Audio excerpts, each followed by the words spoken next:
Hello everyone, welcome back to Nursing Classes Prime.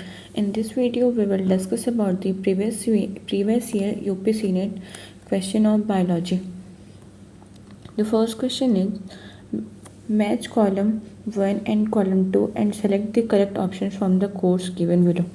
इसमें से क्या करना है, जो कॉलम 1 है और कॉलम 2 है उनमें से जो भी करेक्ट ऑप्शन है उनके साथ उनको मैच करना है. तो जो इसका आंसर होगा, पहले तो क्या जो हाइलिन कार्टिलेज होगा वो किसके साथ मैच करेगा, कहाँ पाया जाता है, लॉन्ग बोन्स में, स्टर्नम और रिब्स में. जो फाइब्रस कार्टिलेज होगा पेल्विक सिम्फाइसिस में. इलास्टिक कार्टिलेज जो होगा वो स्टेचियन ट्यूब और एपिग्लॉटिस में. एंड जो कैल्सिफाइड कार्टिलेज होगा वो आपका पाया जाएगा पेक्टोरल गर्डल ऑफ फ्रॉग में. तो आंसर हो जाएगा आपका ऑप्शन बी, ए का सेकेंड, बी का थर्ड, सी का फोर्थ and D का first. The next question is the type of epithelial cells which line the inner surface of the fallopian tubes, bronchioles and small bronchi are known as.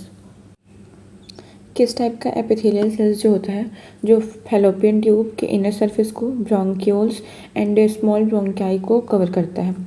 The answer is option C, ciliated epithelium.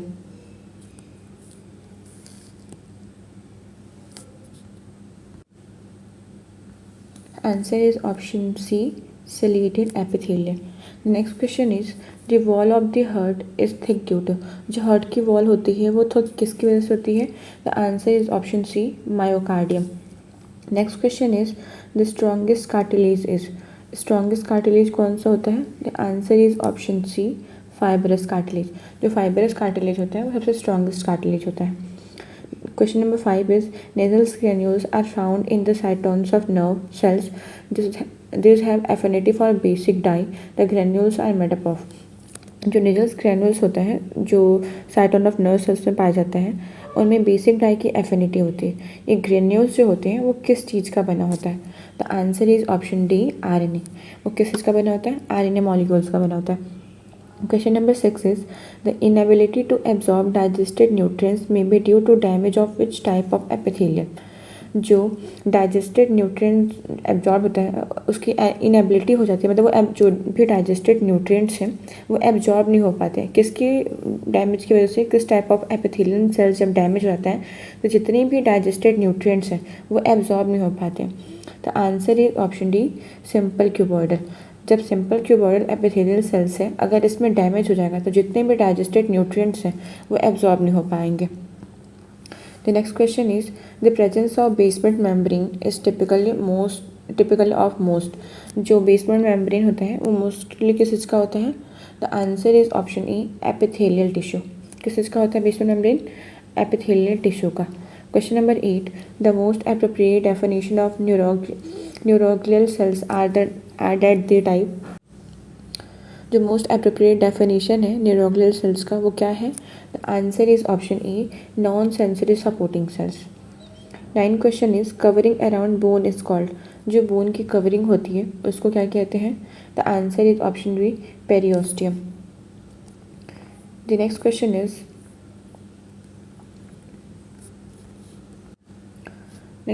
Is question number 11. Malpighian tubules are the excretory organ of. जो Malpighian tubules होता है वो किसका excretory organ होता है? The answer is option A, cockroach. जो Malpighian tubules होता है वो कॉकरोच का एक्सक्रीटरी ऑर्गन होता है. Question number 12 is cilia, flagella and microvilli are associated with. Cilia, flagella and microvilli किससे एसोसिएट कर रहे हैं? The answer is option B, epithelial tissue से. 13th question is in which of the following animals respiration occur without any respiratory organ. इनमें से किस animal में जो रेस्पिरेशन होता है बिना किसी रेस्पिरेटरी ऑर्गन के होता है? The answer is option D, earthworm. Earthworm में कोई भी रेस्पिरेटरी ऑर्गन नहीं होता है, उनमें ऐसी उसके स्किन के थ्रू जो होता है उनका रेस्पिरेशन होता है. Next question is question number 14 which of the following type of cell junction is not found in animal tissue. इनमें से किस type of cell junction animal tissue में नहीं पाया जाता है? The answer is option D, plasmodesmata. Plasmodesmata type of cell junction animal tissue में नहीं पाया जाता है. Next question is question number 15 which one of the following cellular components of the blood is responsible for the production of antibody.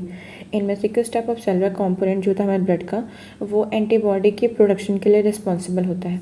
The answer is option B. जो B lymphocytes होता है वो blood में हमारे सेलुलर कंपोनेंट्स होते हैं blood की, वो एंटीबॉडी की प्रोडक्शन के लिए रिस्पॉन्सिबल होते हैं। Question number 16 is sprain is cause due to excessive pulling of. Sprain क्यों होता है? जब किस चीज़ में एक्सेसिव पोलिंग हो जाता है तो उस कंडीशन में स्प्रेन हो जाता है। Answer is option C, ligaments. जब लिगामेंट्स में बहुत ज़्यादा पुलिंग हो जाती है तो उस केस में स्प्रेन हो जाता है। The next question is question number 17। The function of basement membrane in epithelial tissue is to. जो the function of basement membrane in epithelium tissue is to. जो फंक्शन होता है बेसमेंट मेम्ब्रेन का एपिथेलियम टिश्यू में वो क्या होता है? The answer is option C, produce multiple layer of cells in a compound. Answer number option C, separate the epithelial tissue. जो बेसमेंट मेम्ब्रेन होता है वो क्या करता है?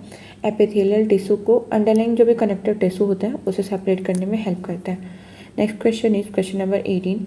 All among the following are function of connective tissue except. यहाँ पे ध्यान देना है, यहाँ पूछा एक्सेप्ट, सारा फंक्शन है कनेक्टिव टिश्यू का किसे छोड़ के। आंसर इज ऑप्शन डी, क्योंकि जो कनेक्टिव टिश्यू होता है उनमें बाइंडिंग सपोर्ट भी होता है, फैट स्टोरेज भी होता है, body defence and transport mechanism भी होता है, लेकिन क्या नहीं होता है? Propelling muscles toward the pharynx, ये इसका फंक्शन नहीं होता है। Next question is question number 19। Mark the statement that is incorrect for smooth muscle.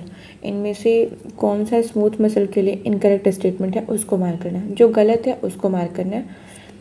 तो हम एक एक ऑप्शन करके ऑप्शन पढ़ते हैं।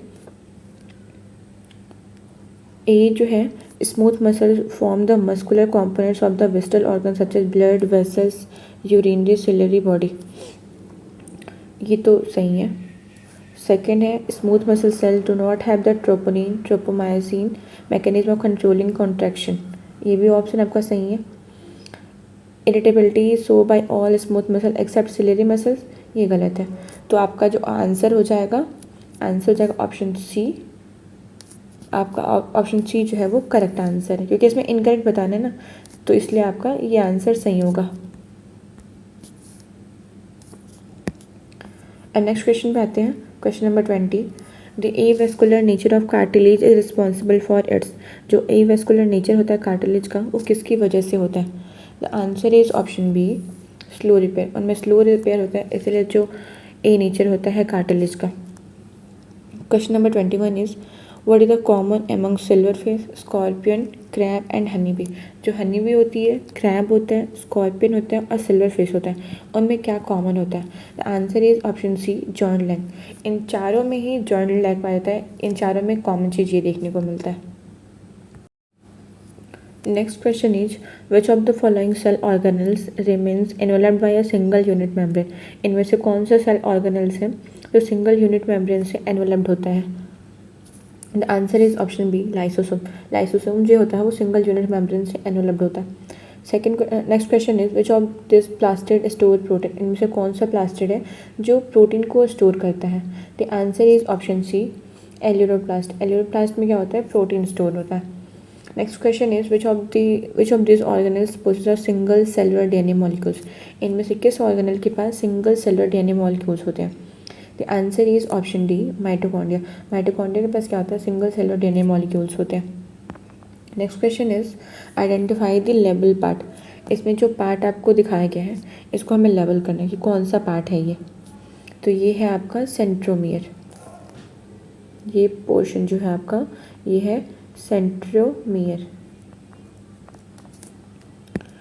Next question is the osmotic expansion of a cell kept in water is mainly regulated by. जो osmotic, जब हम किसी भी सेल को अगर एक वाटर में रखते हैं तो उसमें एक ऑस्मोटिक एक्सपेंशन देखने को मिलता है, वो मेनली किसकी वजह से होता है? The answer is option B, vacuoles की वजह से। Next question is which one of the following does not differ in E coli and Chlamydomonas. E coli और क्लेमाइडोमोनास में क्या चीज़ें डिफरेंट नहीं होती है? The answer is option A, उनमें जो सेल मेम्ब्रेन होता है वो कॉमन होता है। The next question is the two sub units of ribosomes remain united at a critical ion level. जो टू सब यूनिट्स होता है राइबोसोम्स का वो यूनाइटेड होता है क्रिटिकल आयन लेवल किसकी वजह से होता है? Answer is option C magnesium. Magnesium की वजह से जो राइबोसोम्स के सब यूनिट्स होते हैं वो यूनाइटेड होते हैं। The next question is which of the following statement regarding mitochondrial membrane is correct? Mitochondrial membrane जो होता है अगर उसके रिगार्डिंग हम देखें तो कौन सा ऑप्शन जो है वो करेक्ट नहीं है, हमें इनकरेक्ट ऑप्शन को बताना है। तो इसका जो आंसर होगा वो है answer option B, the enzyme of the electron transport chain are embedded in the outer membrane. ये आंसर आपका जो है वो मतलब ये करेक्ट ऑप्शन है, लिखी हुई स्टेटमेंट जो है वो गलत है। The next question is the osmotic expansion of a cell kept in water. ये तो अभी क्वेश्चन हम रिपीट हो रहा है, अभी हमने ऊपर भी डिस्कस किया था। इसका आंसर जो होगा वो वैक्यूल्स की वजह से जो ऑस्मोटिक एक्सपेंशन होता है। Next question is the structure that are formed by stacking of organized flattened membrane sacs in the chloroplast. The answer is option A, grana. The next question is who discovered the living cells? living cell को किसने discovered किया था? The answer is option D, ल्यूएनहॉक ने जो थे वो living cell को discovered किए थे। Next question is who discovered ribosomes को किसने डिस्कवर्ड किया था? The answer is option E, Palade जो थी वो राइबोसोम्स को डिस्कवर्ड किए थे। Next question is ribosomal RNA is actively synthesized in. जो राइबोसोमल आरएनए होता है वो किस में सिंथेसाइज होता है? Answer is option B, nucleolus में। Next question is which organelle is called the power house of the cell. इनमें से किस ऑर्गेनेल को हम सेल का पावर हाउस बोलते हैं? The answer is option D, mitochondria को हम power house of the cell कहते हैं। Next question is which cell organelle is called the atom bomb. इनमें से कौन सा ऑर्गन है जो सेल ऑर्गन है जिसको हम एटम बॉम्ब कहते हैं? The answer is option C, lysosome को हम क्या बोलते हैं? एटम बॉम्ब भी बोलते हैं और इसको हम सुसाइडल बैग भी बोलते हैं। The next question is which of the following is a true cell. इसमें से हम किसको ट्रू सेल कहते हैं? The answer is option B, WBC को हम ट्रू सेल कहते हैं। Next question is who discover the Golgi apparatus. Golgi apparatus को किसने डिस्कवर्ड किया था? Answer is option A, Camillo Golgi in the nerve cells of owl. जो nerve cell था ऑल का उसमें से उन्होंने डिस्कवर्ड किया था गोल्गी एपरेटस को, कैमिलियो गोल्गी ने। Next question is the term chromosomes was given by. जो क्रोमोसोम टर्म्स हैं वो किसने दिया था? The answer is option A, Waldeyer ने 1888 में जो क्रोमोसोम टर्म्स हैं उन्होंने दिया था। Next question is who discovered the nucleolus को किसने डिस्कवर्ड किया था? Answer is option B, Fontana जो थे उन्होंने न्यूक्लियोलस को डिस्कवर्ड किया था। The next question is which cell organelle is called the suicidal bag. अभी मैंने ऊपर भी बताया था इसका आंसर। तो answer is option B, lysosome को हम सुसाइडल बैग कहते हैं। Next question is the site of synthesis of fat. जो फैट का सिंथेसिस होता है वो कहाँ पर होता है? Answer is option B, SER, smooth endoplasmic reticulum में जो फैट होता है उसका सिंथेसिस होता है। Next question is new cells are form as a result of division of the previous cells. This statement are attributed. जो भी न्यू सेल्स फॉर्म्ड होते हैं ये प्रीवियस सेल्स जितने होते हैं उसके डिवीजन से फॉर्म होते हैं। ये स्टेटमेंट को किसने दिया था? The answer is option C, Rudolf Virchow ने ये स्टेटमेंट को दिया था। The next question is presented liquid mosaic theory of cell membrane. जो लिक्विड मोजाइक थियरी थी सेल मेम्ब्रेन का उसको किसने प्रेजेंट किया था? Answer is option B, Singer and Nicolson ने। The next question is why is the centromere necessary. Centromere जो होता है वो नेसेसरी क्यों होता है? The answer is option A, for movement of chromosome towards the poles. अगर सेंट्रोमियर जो है क्योंकि वहीं से वो जॉइंट होता है तो उनके क्रोमोसोम को पोल्स की तरफ मूव करने के लिए हेल्प करते हैं। Next question is where are ribosomes fit. जो राइबोसोम्स होते हैं वो कहाँ पर बनते हैं? The answer is option A, nucleolus. तो आज के लिए बस इतना ही क्वेश्चन। नेक्स्ट वीडियो में और भी प्रीवियस ईयर UPSC नेट के क्वेश्चन को डिस्कस करेंगे। If you have any doubt, then drop the comment in the comment section. Please like, subscribe and share my channel. Thanks for watching.